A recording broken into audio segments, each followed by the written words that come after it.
Hello, EB here with Bunk Bed Homestead.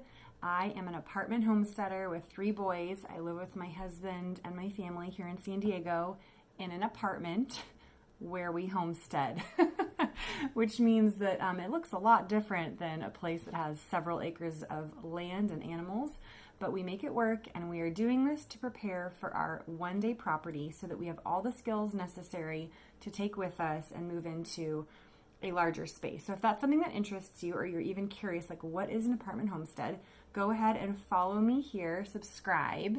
And I'm also on Instagram. I post a lot of things daily, stories, posts, all that stuff. So anyways, love to have you follow along our journey. Today, we are talking about the pros and cons of a community garden. So I'll share a little bit about our story of becoming community garden members, and then what our experience has been like for the past year or so. I'm just gonna move this, there we go. For the past year or so here in San Diego. So we were interested in trying to garden, and we gardened in our little patio for a year with complete and utter failure being our results. And that would be because we realized that we are the only people that are growing something within probably like a quarter of a mile in our apartment complex. And so all of the pests came to us. We got our basil, potatoes, sweet potatoes, pretty much everything eaten by caterpillars or moths. And that was very sad and very discouraging. So last year, around March, I was talking to my sister on the phone, and she was praying for me to have some sort of space to garden, because that's where my heart was just like, I just want to garden. And she actually prayed that I would find a community garden, and that raised my awareness to start looking. And lo and behold, literally 5 minutes up the street, there's a community garden that I knew about, but I thought it was only reserved for people that lived within that like direct community or a part of the church where the community garden is located. So I quickly called, got on a list. I was number 1 on the wait list, and we got accepted within 3 weeks or 4 weeks, and I started gardening.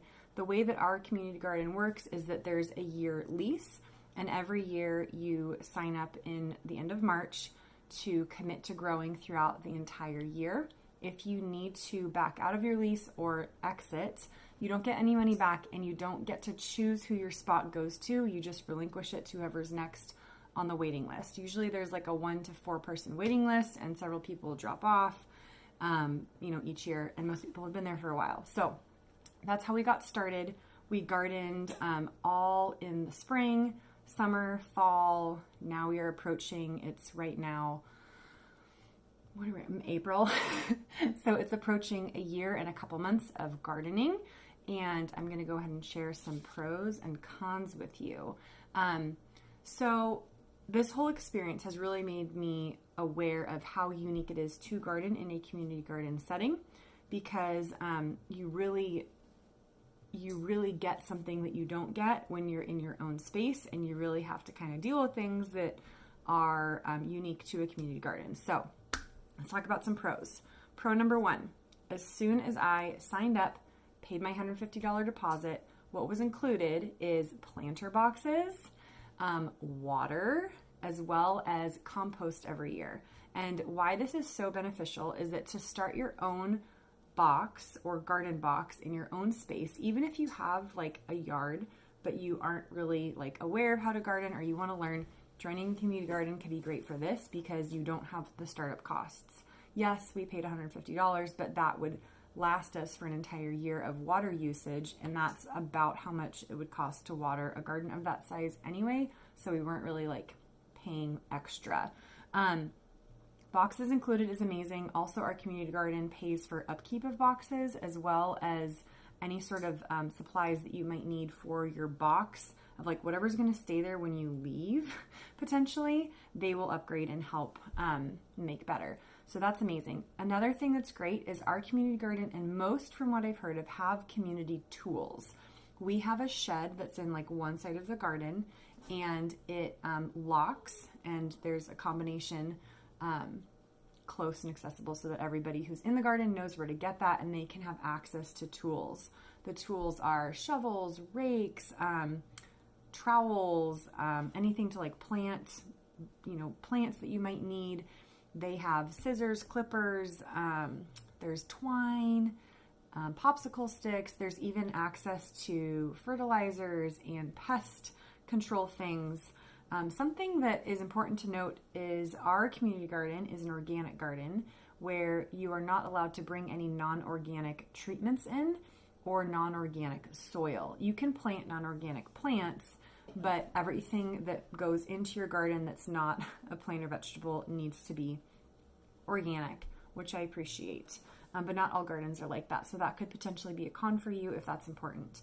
The other thing I really like about our garden is that we have a greenhouse, and that is a space that's for the community, and you can start your seeds and have them in there in a warm space, because living in an apartment, we don't really have anywhere to start seeds where they would be safe from kids and where they would actually germinate and get light. The way our apartment is set up is we only have windows on one side. It's the opposite side of where I am, on one side of our apartment, and we only get light for about 5 hours a day, maybe 4, and it's not direct sunlight, it's like ambient light. So we literally live in a cave. So that's a huge benefit.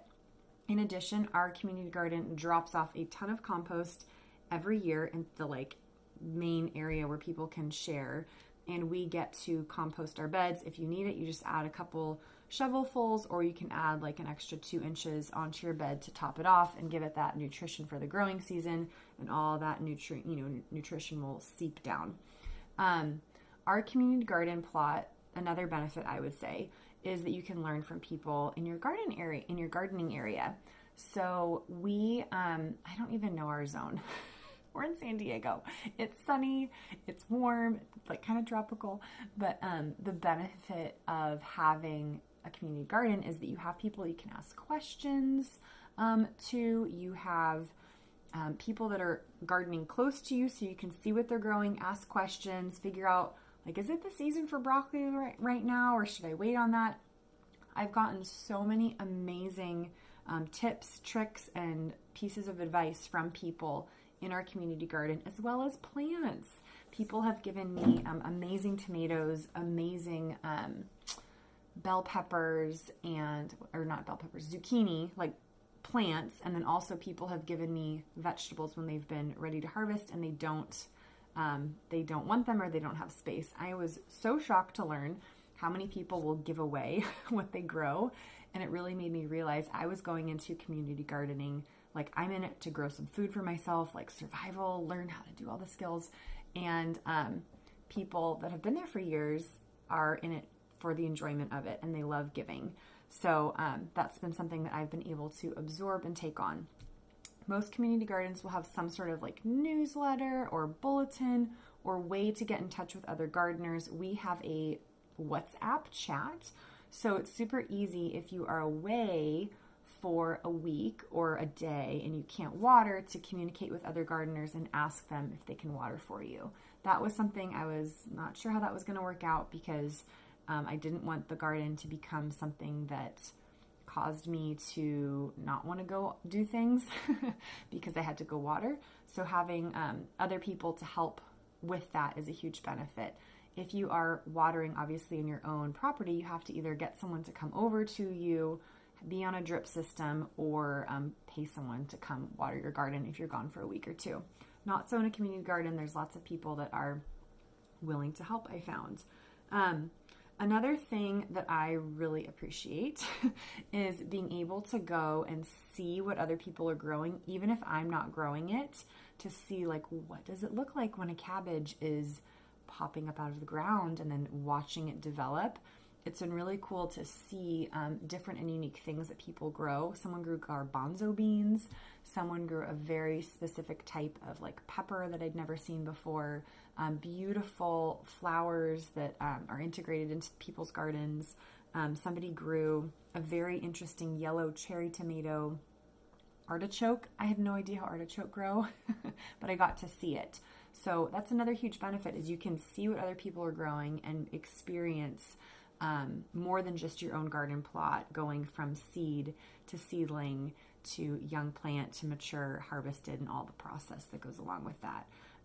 The other thing I really like is that this is a year-round activity where I get to engage with a community. There's very few things in my life that are year-round. Sports for the kids, our homeschool community, even our church community. Like, yes, it's year-round, but like there's people that come in and out of town. So it's amazing to have something that's like stable throughout the entire year. And we have access to everything all year long. Those are the benefits that I just kind of like. I have a little list, by the way, that I wrote down. Another benefit that has just been, oh my gosh, it makes my soul sing, is that there is a section of our community garden that's a community herb garden and flower garden.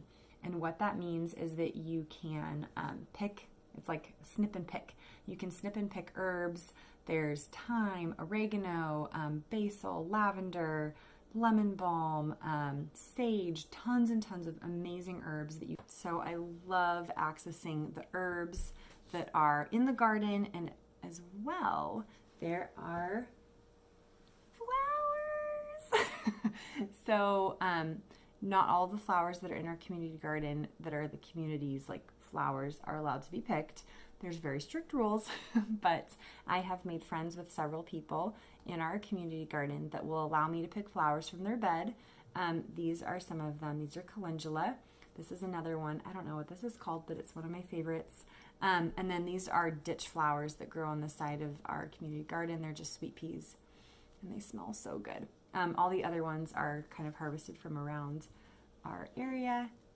These are nasturtiums, and these are California sunflowers, which grow wild. So I have been having multiple bouquets that I get from our community garden regularly, and I put them right here on my table, and it brings me so much joy. So those are some of the benefits of our community garden. However, there are some cons, and there were times when these cons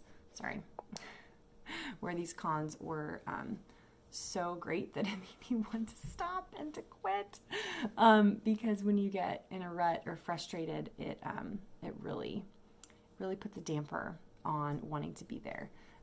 So I would say one of the biggest cons of being a part of a community garden is the pests. Anytime you're going to have things growing in very close proximity to each other, the pest burden will be increased greatly. And because we are an organic garden, we are not obviously going to use things that are really damaging to plants or to animals. And so we have to be very careful about what we're using, and that reduces our options for pest control. The pests have gotten so bad at certain times of the year that it has made me just want to stop. The pests that we have had are moths, caterpillars, aphids, pill bugs, rats, mice, birds, grasshoppers, other like random bugs. I don't even know their name. We've had issues with different like fungus on our leaves, just because things are so dense and closely packed. What you're doing on your plot might be great for managing the pests there, but you have no idea what the person next to you is doing, and if they're just letting their pests go, or if they're even taking care of their garden plot during pest season. So that was definitely a con, very frustrating. Now, the two pests that have been the worst, the absolute worst, that have really made me question if I'm really cut out for gardening are aphids. They just are so persistent, and they were getting all of my buds. So anytime I would have a fruit from a pepper or a zucchini or anything, they would eat the little flowers that turn into the vegetable and kill it. That was very frustrating because they're just everywhere, and they're so hard to get rid of. And because everyone else is dealing with them, if you get rid of them, great, you might be good for a week, and then a week later they come on back again because somebody else didn't take care of them on their side. That has been a huge one. And then the second one that is the bane of my existence, that has caused me to make drastic changes in how I garden, are nematodes. Now, nematodes are a classification of parasites that are little tiny worms, and they can be dormant in your soil for years before they become active.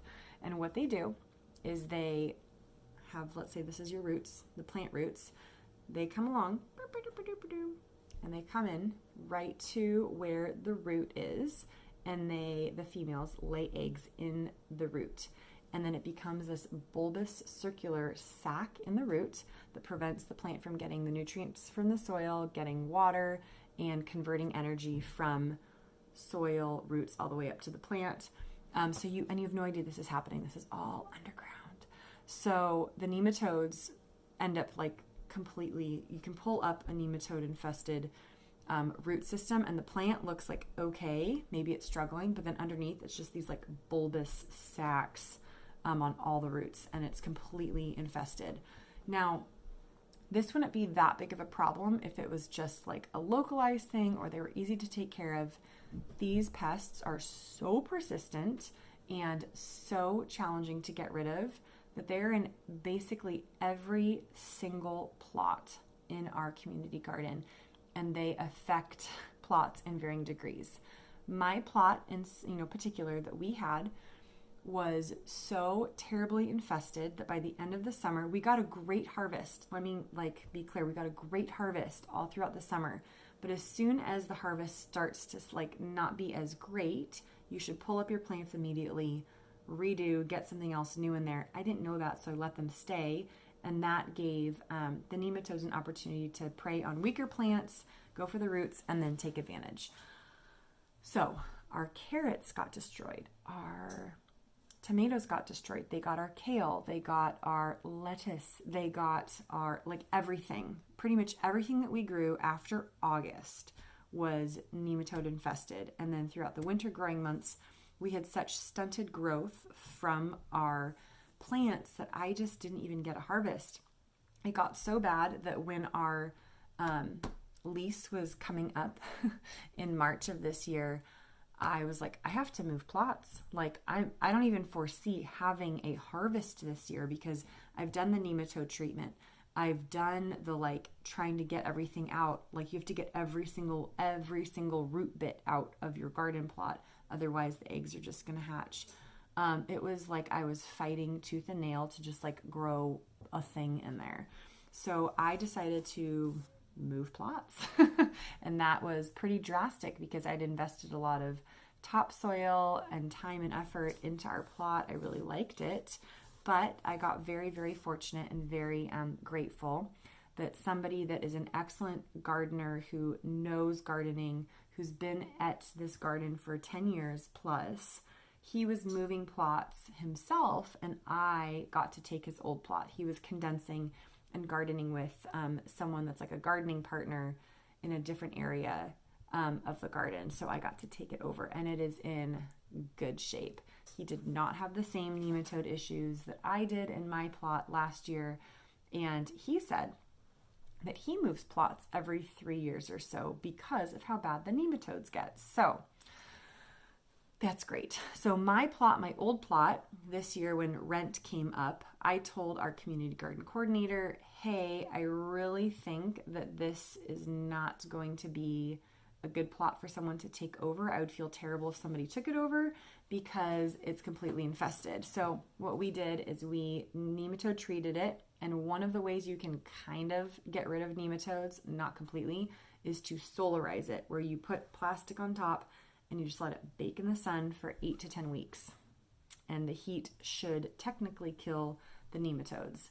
The other thing that kills them is frost. So if you live in an area where you get frost for any longer duration of time, more than a couple weeks, you probably don't have nematodes. So that's just an issue in our area in San Diego. It might not be an issue for you in your area, but it's something to consider. So the pests. Number 2 con is the growing restrictions. Now, our community garden has a 6-foot growing limit, but we cannot push it to 7. The restriction is so that you don't overshade other people's plots. But if you're trying to grow something that's really, really going to vine up and need height, you're going to be restricted and not able to grow that.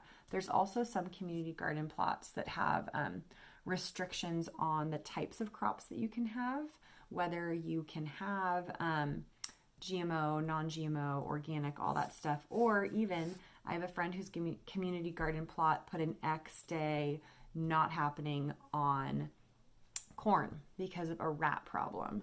So important to note that there might be some restrictions, so you won't get to do everything that you want in your garden plot. The other con is this is not a solo gardening. I'm going to go zen out and be able to like be contemplative in my garden.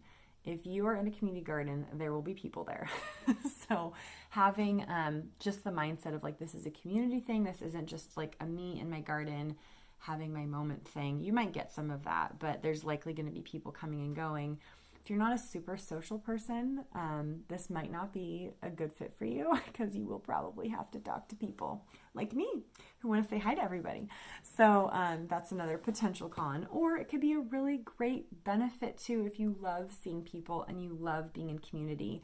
I know there's a lot of people that are more elderly that garden in our community garden, and I know that they love that social interaction and it's really good for them.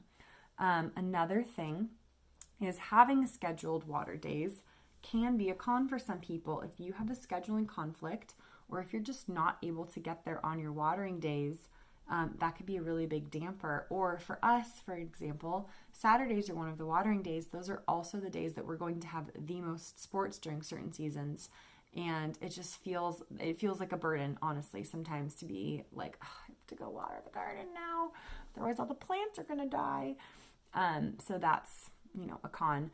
I would say the other con is that if you come into a community garden, you're going to have a bed that you might have no idea what people have grown there in the past, what the soil's like, where they have maybe put different plants and crops. Like if you have tomatoes in one section of your plot, the next year you want to make sure that it's on like the opposite corner. You want to really rotate where certain crops are, not only for the nutritional like needs of the plant where they're depleting nutrients on that area, but because of the pests. Nematodes, for example, love tomatoes. So if you're going to be planting tomatoes in one area of your garden, you really want to try to go, somewhere else the next year, but you don't have any idea what someone did before you. I asked questions about my garden plot and people just kind of forgot. They like didn't know what people had done before me. But now going into my new plot, I know what he grew last year. I knew where he grew them. I know all that. So that, you can turn that one around. The other con is that people can be messy. People can be not always people you want to talk to or be around, and they can do things you might not like in your community garden.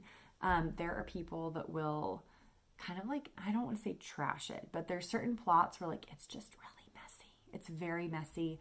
It's very kind of junky looking, and I can't really do anything about that because that's their space. I would say that a community garden is also not for perfectionists. We have a really good community with our WhatsApp chat where we can chat with each other, where if someone has a question, they can get a good answer. But I have found that when I'm gardening, I get a lot of opinions from people that I might not be really wanting to hear or needing to hear, or it's just not helpful, or they're not understanding what I'm doing. I did square foot gardening where I put everything very close together, and I had a lot of people tell me that like, that's not going to work. You're not going to like that.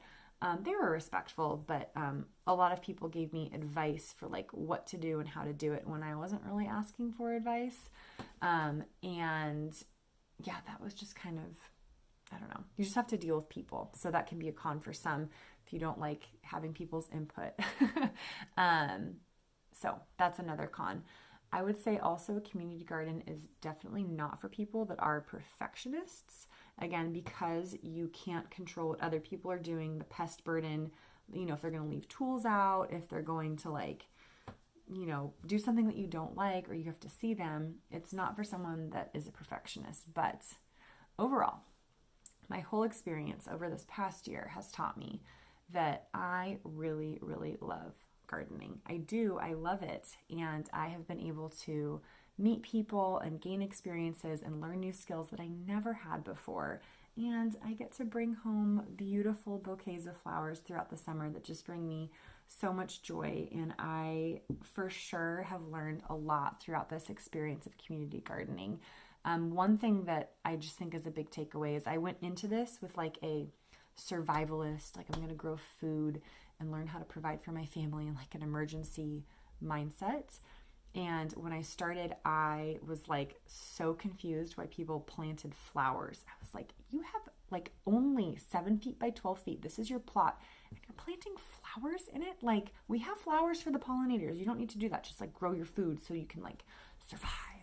And throughout the growing season, I realized why people plant flowers in their garden plot. And it's not always for the pollinators. It's because flowers bring joy. They bring joy and they bring beauty and they bring just something that vegetables and plants don't bring. They're not there for their usefulness. They're there for their beauty. Obviously, they are useful. I use a lot of these in plant medicine, but just to have a space where you are experiencing beauty on a regular basis, it has brought me more peace. It has brought me more joy. I cannot tell you how many times I have just like looked forward to going to the garden just to water. It's been a really good anchor in my year.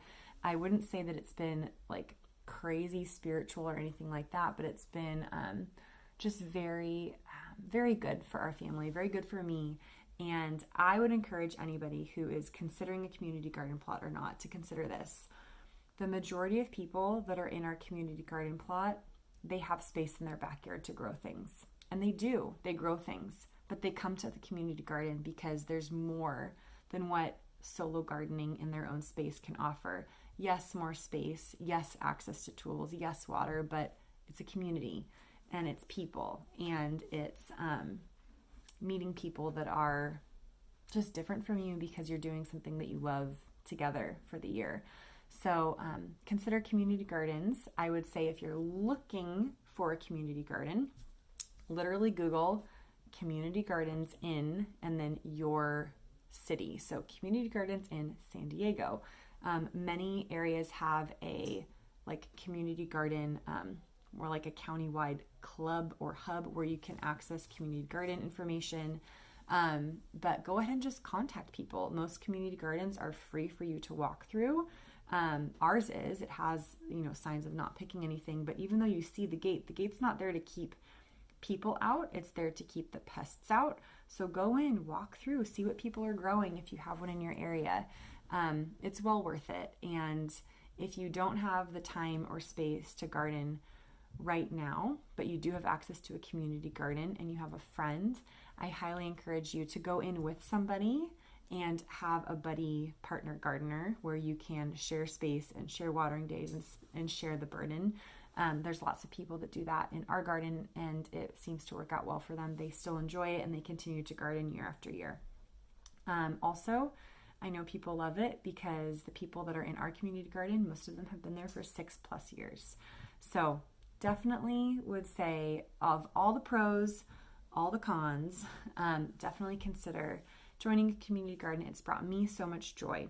I wanted to share with you some of the footage and pictures from our past year. I don't have everything, but if you're interested in watching that, stick around and you can see a little montage of photos that we have enjoyed, things we've enjoyed throughout the year. So, all right, Edie from Bunk Bed Homestead, I'm going to sign off here. Go ahead and watch the montage and subscribe if you liked this and you want to hear more about our journey. Go ahead and follow me on Instagram if you want to hear more about that. I'm also going to link below if there's any like community garden national-wide sites that I can find, as well as just some more information about community gardens. All right, goodbye.